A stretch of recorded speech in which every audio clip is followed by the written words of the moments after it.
everybody, I'm Gabe. And I'm Cameron. And this week we're talking about The Killer. Coming up next.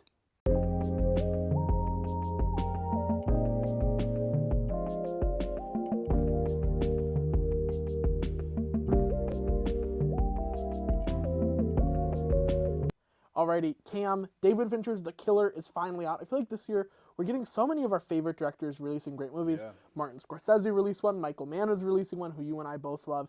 David Fincher, who is just absolutely one of my favorite directors.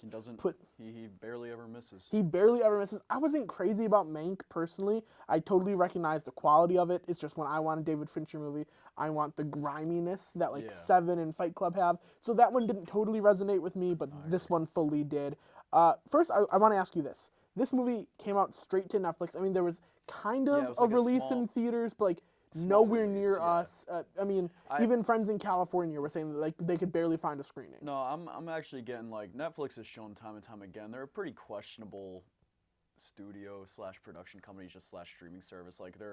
Their bullshit whole thing on not letting certain people upping prices on people who have multiple accounts and stuff like that. And I don't like how they do make movies that a lot of people want to see and then don't release them to theaters, even though these movies make a lot of money at the box office, like you saw it with Glass Onion, and you saw it with this. I think a lot of people go to see The Killer. Absolutely. And you just can't. And there's an awesome experience seeing it at the theaters, and that's definitely, it's a big difference between watching it at home and in the theaters. So. For sure. I will say, this one I wasn't as upset about, and it's because I could wear earbuds. And that gets me to something I want to ask you about, which is the sound in this. So the sound is designed by Ren Kleiss, who is a very frequent Fincher collaborator, has always been with him, and it's soundtracked by the boys from 9 Inch Nails, who also did Teenage Mutant Ninja Turtles Mutant Mayhem, so their filmography for this year is kind of insane. It's a little bit of a crazy double feature.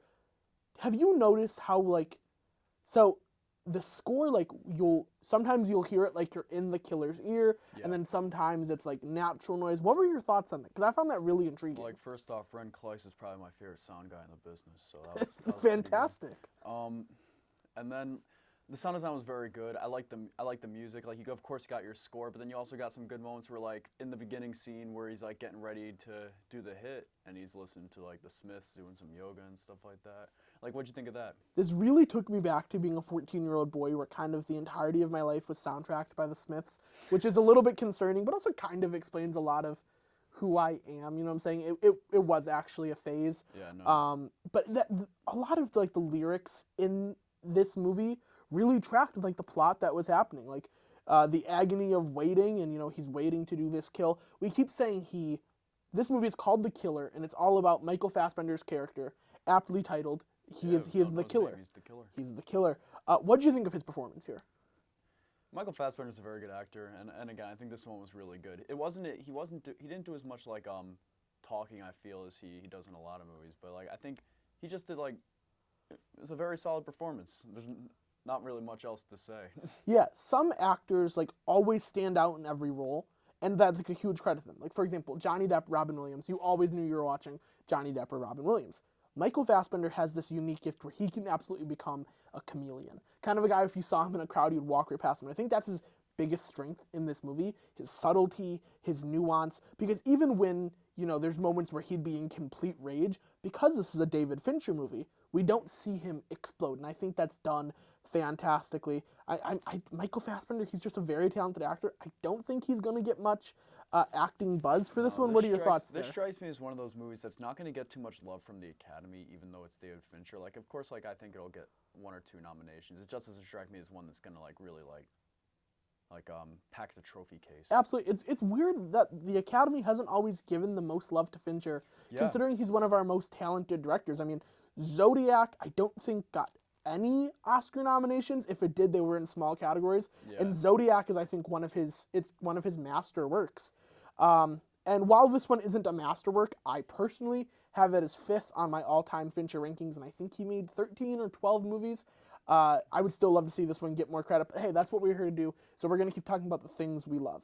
So, this isn't a super star-driven movie. I mean, it's Michael Fassbender, and then I think the second most recognizable name is Tilda Swinton. Yes. There's a lot of different names for people. We're just going to call them by the actors' names. What do you think of her performance in here? Because it was really intriguing how she wasn't the usual Tilda Swinton. Yeah, no, I thought it was very a very solid performance, as I said about Fassbender. Again, it's all around a very solid movie. I think my one little thing with this movie is I really enjoyed it, but I don't think it'll be a movie I go back to a lot. Like, I don't know. I feel like it's not a movie that will like really stick out. Like, when like you think of like the best movies of the 2020s, I don't think it'll like, oh, The Killer. But like, That's interesting. That's an interesting take. it's like every year has good movies that I feel like just kind of get lost because like there's so many good movies. But like, yeah, I feel like nothing. Like, you get my point. No, absolutely. That's really interesting. I am curious to see where this sticks out in the collective consciousness. I think there's no big sequence that defines this movie. For example, Yes. Seven came out in 1995, and 28 years later, we're still talking about what's in the box. Yeah. Social Network has, I mean, many fantastic Yeah, scenes. But like, Seven's known for like a bunch of things. Its ending, its exactly. plot twist. I mean, like it's Fight just Club, for example. Yeah, Everyone that's what I knows meant. the That's ending. why I meant Fight Club. So I'm sorry. No, you're But, all like, good. Seven also the ending. Exactly. But, Yeah, absolutely. like Fight Club, you got like its ending. You got like the big plot twist. Just like the characters of Tyler Durden. You've come into my life at a very strange time. Yeah, you know? like- Whereas like this one, it has like a great chase sequence on scooters and a fantastic comedy bit. And I do want to touch on how this movie is much funnier than many Fincher movies. Yeah. A great comedy bit with a nail gun, but there is no real moment from this that is like clearly going to like be stuck in the minds of Fincher fans, kind of similar to like The Game or Panic Room, for example, which are very solid movies, but in the collective consciousness probably haven't stuck around for very long. All right, this movie is directed by David Fincher, so you have all of the fantastic Fincher directing tricks that he uses. What do you think of how he directed this movie? David Fincher, again, we talked about before. He doesn't really miss that much. Like, barely ever. Like, you can like You can maybe say Alien 3. Yeah, but like that was like his first time. You Absolutely. can argue that was more the studio pushing it than Fincher himself. Yeah. But it was a very well directed movie. Again, there were some parts where it was actually there was some pretty funny parts with like the nail gun and like Yeah. him trying to die quickly because of the so he Yeah. wouldn't give it up. So Charles Parnell, his character's called the lawyer in this, and he From, betrays. from the great movie Top Gun. Yeah, Maverick. absolutely. And he betrays the killer, and the killer, he like shoots him with a nail gun. He's like, all right, I've got like exactly 28 minutes to interrogate him. And he just vastly misjudges it, and the person dies. That, or like he tries to drug a dog, and he like thinks he's got it perfectly figured out, and no, he absolutely doesn't. There's some funny things. It's like Fassbender, like of course he's a very good killer and he's very good at combat.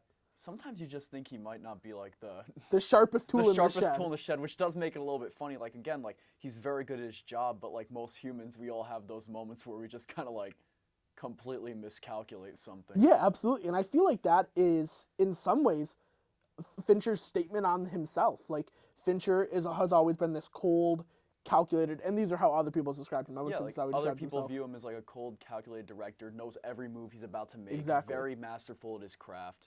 And he messes up sometimes. And I Yeah. think in some ways this was his commentary on that, and I think that's really rich. But that also could be me reading too much into it. You know It was what? also just That's quite what films. funny. That's what film's meant for. Absolutely. And Everyone like, is entitled to their own thoughts, but I actually agree with you on that one. yeah, it was very funny. But you talked about how great he is at combat. There is a fight sequence in this Yes, between the with the- killer with and the the brute. brute. That was incredible. Cam, do you want to describe it for us? Talk about the cheese grater, Cam. I can't. It is just a fantastically built fight scene. I agree with you. It is hard to talk about in some ways. Well, it's like that, like it's like Evil Dead. Yeah, exactly. Evil Dead Rise. That was a bit of a hard sit. Yeah. There is one moment where he pulls out a cheese grater, and you're like, oh, he's gonna kill this guy with it, and you realize he just reached for the wrong thing, but he just throws it at him, Yeah. and that's incredible. That's what I want to see in anything my with fight cheese scenes. graters just grossed me out. But again, just another funny part where it's like he's looking for something. He's being all calculated. It's He like, thinks he's about to grab a kitchen knife, yeah. and it's a cheese Oh grater. shit! I dropped the wrong. I picked the wrong thing. Exactly, and it's hysterical, and it's really interesting to see Fincher explore this other side, and I think it's because Fassbender's the genius of this dry, wry humor. Yes. Fassbender is also known for just the iconic looks he has in this movie. You're styling one of them for us right now, the bucket hat from the poster, and can I just tell you, some men wear hats, some men hats wear them. You are the first category, buddy. I just want you to know that you look fantastic. You've melted my heart. You know what? Better than the killer melting you with something else. One thing I do want to point out is just this is a globe jumping movie. Yes, he's all over the place. He's He's in New Orleans. New he's Orleans, Chicago, New York, He's in Germany. Germany, Yeah. where he's a German tourist. I think that was just fantastic. Yeah. Did you have a favorite sequence in this movie? A favorite location that they jumped to? No, No, I like got some upstate New York in there. Yeah, you got some upstate New York. You gotta rep Syracuse a there's, little bit. There's a restaurant and there's a hidden dagger and it's fantastic. Yeah, I'll take the upstate New York sequence. I think for me it was Chicago where the ending is set, and you learn to not trust Amazon or the person behind you at Home Depot, and that's what Fincher said he wanted to accomplish with this movie. Now, we have done what we wanted to accomplish in this review, which was name the good, name the bad. Cam, we got to give it a score. What are you giving The Killer? 1 out of 10. I'm gonna give it an 8. Okay. It's a good movie. It's a good sit. I enjoy watching it. It's just something I don't think, for me, a big part of a review, like a big part of giving something like a 10 out of 10 or even a 9 out of 10 is its rewatchability and how it's going to stand the test of time. I just feel like this one, again, I feel like it's just going to get it's going to blend together with a lot of other movies that come out. For sure. So you wouldn't say it's in your top 10. Would you say it's in like your top 25 or something for the year? For the year? Yeah. Oh, 100%. Awesome. It's a very good movie. Like an 8 out of 10 is like nothing to No, be yeah, upset about. that's a great and score. I think it's a very good movie. I'm just worried about how it's going to stand the test of time because as we were talking about, there's nothing that really there's never a huge scene where it's like, I will remember this scene. For sure. And I think that's what it kind of needs for like that 10 out of 10 or even a 9 out of 10. I give it an 8.5. I'm going to give it a 9 out of 10. My only dock being that I do wish there was like one big sequence in this movie. I think when there's an anchor point for a movie, it works really well. Like even Alien 3.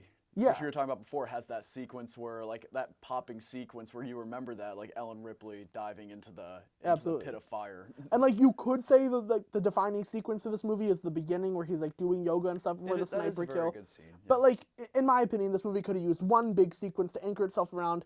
And I'm not docking the movie for this, but I am very disappointed in Netflix for not releasing this one in theaters because while it was good in earbuds, some movies are just made to be seen in theaters, and I really wish that I could have seen this one there. Netflix disappoints yet again. They disappoint, but you know who doesn't disappoint? The review crew audience. Thank you guys for checking this one out. We'll see you next time.